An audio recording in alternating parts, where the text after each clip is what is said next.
Like, totally. Like, hi. Gag me with the spoon. Wait, you don't say good night. What do you say when it's nighttime and you want to welcome someone? When you want to welcome someone? When you want to say, when you greet someone. Hey, good bitch. morning. You don't say good night because good night. Anyway. Hi! Hey, what's up? Confusion. That was my 80s intro for today's McMuscles Midnight Massacre, Chapter 2. Kind of a hot mess where you don't know what's going on. That's like fine. The 80s. Like the 80s. No one knew what was happening. It was acceptable back then. Oh, copyright. So tonight's haunting film that we saw is Scared Stiff. So, which do you might be a porno if you first heard about it. But, well, when we first heard about it, do you remember? Arrogay. Yes. We were watching Sadako at the Fantasia. Yes, we did. And then Fantasia will randomly put ads for movies like from 86 yeah.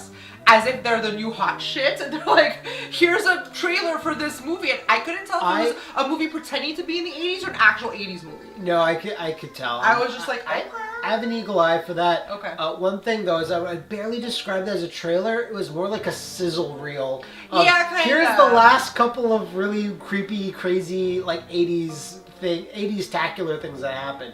And I said, we gotta see this. We're like, where can we find you? And we could not find it easily. On any VOD service. No, we couldn't find it on any service we had. Which, like, Shudder sometimes has this stuff. They'll have random 80s movies. Yeah.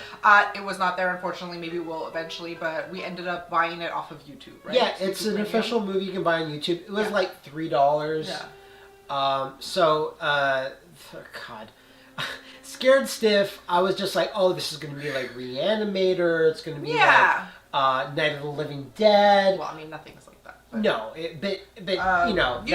In the style. That 80s craziness of just like balls to the wall, prosthetics, just, nonsensical story.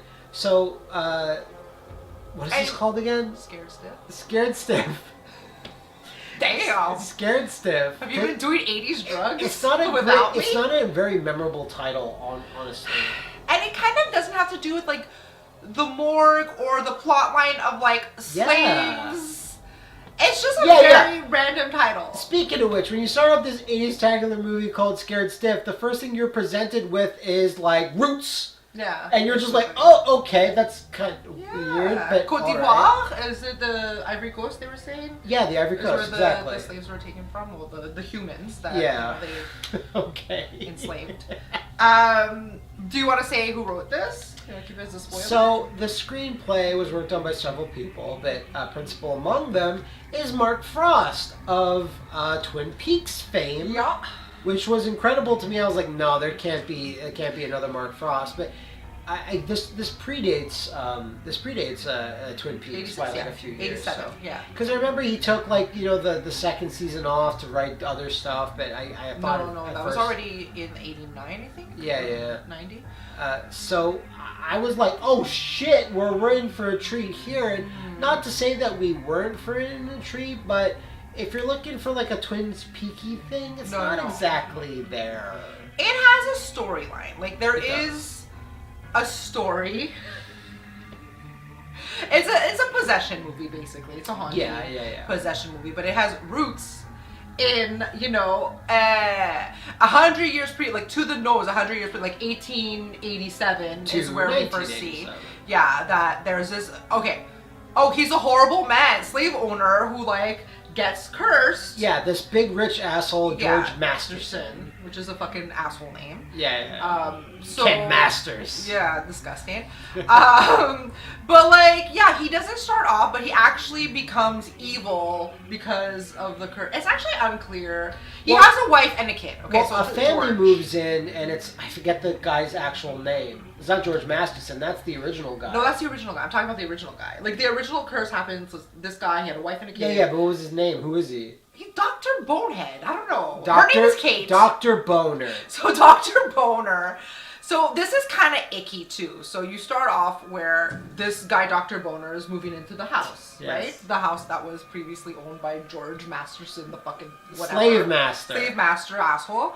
And he's moving to this house, but he has this, like, pretty girlfriend who's, like, a singer, like, a popular 80s singer. Yeah, like, she's made up. She's making a video. It can be described as a video. It's not a great video, but... And, like, right off the bat, you're kind of like, she's like, I'm doing better now, blah, blah, blah. You're like, So it turns out that he is a psychiatrist. They call him doctor, and you automatically assume he's like a medical doctor. Like you call dentist. But yeah, he's a psychiatrist that works at like, it seems like hospital. A David Cage-esque written mental ward where it's a bunch of people overacting and you're just like a little singing cringy and twirling or whatever. But what is interesting, but like icky, is that like she was obviously his patient. So there's hints at her doing better now. She has a kid also, and she's like trying to take care of him, whatever. Yeah. So like she, it hints at her having a mental breakdown at some point, but like it had been a year since he had been her doctor. But now like they're dating, and she's like moving into this haunted house with him. With and everyone's going like, "Hey, is everyone okay with this? Okay? You're moving a little too fast." Like, no, we're good.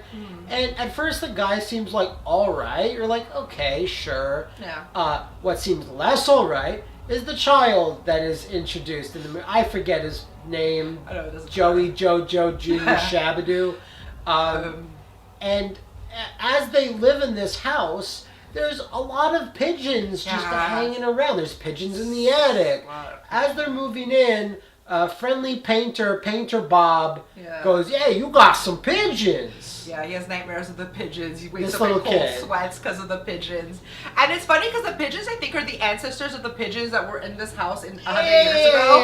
Because they were also the pigeons, so it's like they see everything. That's kind of Mark Frosty, like the birds. That's true. All the birds died and bourgeoisie. Anyways, whatever.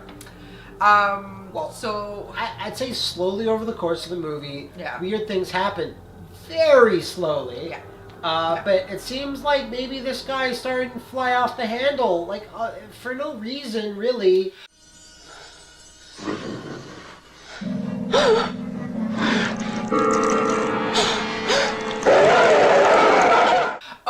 What we can say is at one point, because they're going on the pigeon hunt to like find where the pigeons are and like get them out of the house, they find a chest with like a diary and some music, because she's a musician, she has a piano and heated. She loves music. Yeah, and then like some other bits and bobs, little odds and ends, like a little piece of a I was gonna say medallion, but the thing. I'd say it's a medallion. Word? No, it's not a medallion. It's like a token thing. There's a name for it. It's like an artifact. Those are all fine names to describe what it is. It doesn't matter. Okay, anyways, y'all know what I'm talking about. It's a thing. It's a thing.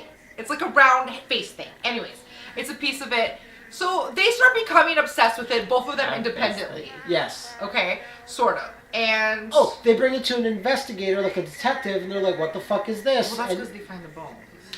Yes, they also find bones in a further on in the little story. Baby coffin, in the slow and they story. just try to unravel what's going on in this house. Okay.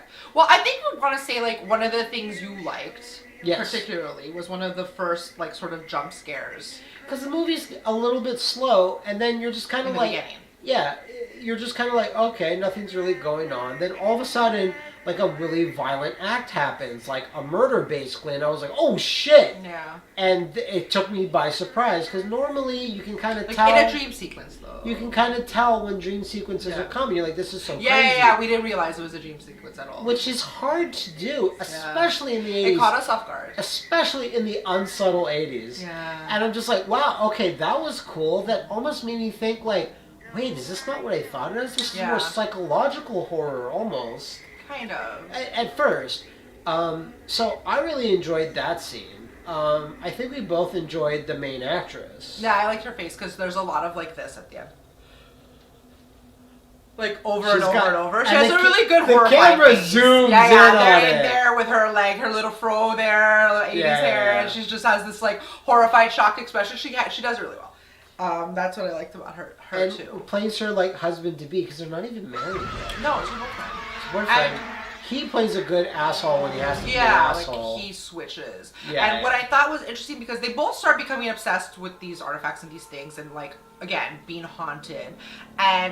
But with her and him and the dynamic of him being a psychiatrist and her psychiatrist, and when she starts seeing things and it's like, oh girl, it's like, oh, you're having an episode again, you need to go back on your meds. How many movies have we seen where the SO of like whatever character that's being spooked or getting like, you know, ghost fingers up their bum or like scratching their back or they're seeing whatever and they're just like, there's ghosts and like, I put so much money into this house, I don't believe you, you're crazy. And in this, they have a ready-made like excuse. I don't believe you because you were literally crazy a year ago. Crazy. But meanwhile, this motherfucker's going just as crazy. So it's a little weird. He is, like, but he doesn't know. He's going like cuckoo bananas, and meanwhile he's telling her like, "Oh no, okay, he's gonna like admit her, give her drugs against her will, blah blah. He's doing what's best for her." Meanwhile, he's doing his little crazinesses on the side. But he's the one that's being possessed, so. Yeah, by the spirit of the evil guy. Yeah. Spoiler.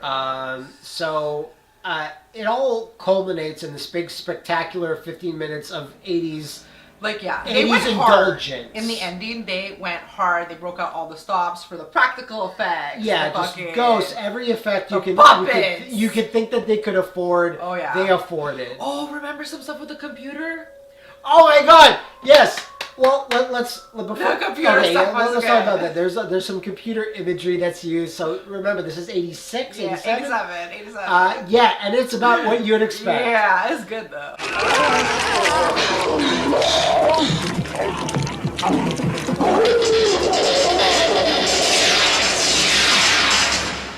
I love it. Aside from that, I think like there's the painter man.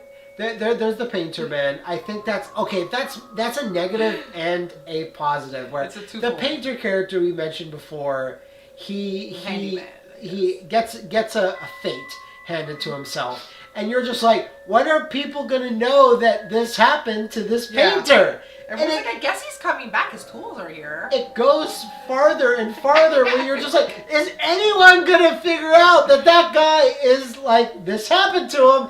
And it goes so far beyond the realm of possibility that no one's ever found this dude. Till the end, craziness. When it finally does, you're like, oh, that's pretty good. That's pretty fun. But that's also a negative where you're just like, oh shit, like why did it take so long for anyone to notice that? But was there anything else you liked, or can we go into the negatives? Well, like I said, the base, the 80s. Yeah, no, we liked the craziness of the ending.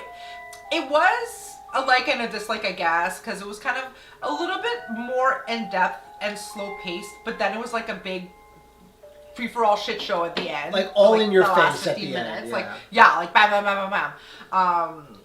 But it's very 80. There were some of the practical effects that were a lot better than others, and some I was really I was impressed for 87. I was like, that's good. That's not so great, but that's good. It was because there were so many of them. And there was a variety of like different techniques.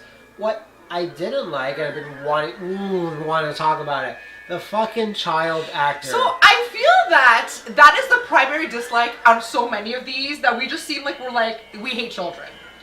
I hate bad children. Look, there's tons of 80s. There's tons of 80s and other movies where I'm like, I love all these kids. Monster Squad, all those kids are great. Original It miniseries, all those kids are fine. But some other movies that we watched during the Massacre, this one especially, this kid is giving you nothing. He's nothing. I think back in the 80s and 90s, they didn't really care if a kid could act. They were just casting kids based on what they looked. They might be producers. So there's nepotism, whatever. Yeah. But like, we're gonna review a movie that I'm not gonna say what it is, that we just also watched, and like that one of the kid actors in that, I'm like, this is the best actor I've ever seen in my life. Like, yes, of any child or adult. So I think nowadays we're putting more importance, like in the new It and in the Stranger Things, on like having these kids that are really good actors. Like Millie Bobby Brown, like blew everyone's mind when she was like 11. It adds a whole bunch when they're good. Exactly, but in the 80s, they just didn't give a fuck. They were too cooked out to care. Yeah. They were just like, yeah, that kid, fuck, alright, he doesn't have any acting, I guess put him in there. And his fucking monkey's chili bowl haircut, and he like doesn't emote, he doesn't do anything. Like I know he's like he has something with him, like he's socially inept, I don't know. but it doesn't excuse him being like a terrible actor. So many scenes where he's just staring at nothing. He doesn't know directly. Like he should not have been ever cast in a film. He's not on his mark. He's not on his mark. He's like farting. You can hear it. Really, really bad. Yeah, his little thing that we thought was a tutu, but it was his lamp. And he's like, I need to go get cow or whatever. Fucking Cochise St. Cambria. He's got, and it's this little stupid, like, little trollish looking lamp. It's not like a stuffed toy. It looks like it's not a Beanie Baby. I don't know. Like it's not a Furby. I don't know what the fuck it is. Yeah, his favorite toy was a lamp. Fortunately, he doesn't ruin the movie because he's not the main character, unlike some other movies we've reviewed. So it's not that bad. But when he appears, I'm just like, no, get out of my face or whatever. So he was a no-no. He was a big damn squid of this film. And like I said before, it takes a little long for the movie to get going, especially when you're like, oh, I'm watching like an 80s, schlocky thing. Yeah. Well, that was one of the things we said we didn't like. There was no humor. There was no tongue-in-cheek. It was very kind of like serious. A little bit. It's serious, but then the last 50 minutes is very not serious. But it's over the top, but it's not trying to be funny. It was funny, but not trying to be. It was a weird tone. Yeah. Overall. Yeah, exactly. The tone was a bit like we still couldn't get what the tone was of it. Yeah, it was all over the place. Yeah. Aside from that, there's like kind of the final battle, and I kind of felt the final battle was just over way too quickly. Just bam, and then it's just like the end. Yeah. And you're like, oh, okay. Yeah. It's a little weird, but that's pretty minor. Do you have any other parting thoughts on it? No. I mean, I don't know if I would ever buy it or recommend buying it to watch it. If you like, I wouldn't say buy. Like in terms of 80 classics, I don't think there's so many more that I would recommend before this. Were you scared stiff? I was not. No part of me was stiff. No, not even in some 80s titties in there. There wasn't. So I some good outfits. She had some good outfits. I'm glad I saw it because I never heard it. Yeah, no, I'm glad to. It's always fun to hear of a movie in the 80s that you had never heard of. And yeah, what the hell is this? And you're like, I'm gonna watch it. And then you watch it. And then you're like, okay. So I am glad that I am, but I'm not sure if it's worth seeking out unless you're like one of those 80s enthusiasts that's just like, I need to see every single thing that was done during the decade. But overall, I'd say it's worth a watch, but not going out of your way to do so. Maybe if it happens to be on, if it ends up on Shudder, which again seems like right up Shudder's alley, this type of thing. So, I'd say so. I was surprised it wasn't there, but that is Scared Stiff. Thank you for coming to another McMuscles Midnight Massacre Chapter 2, and we will see you tomorrow night. Yeah, catch you later. Try not to get scared stiff.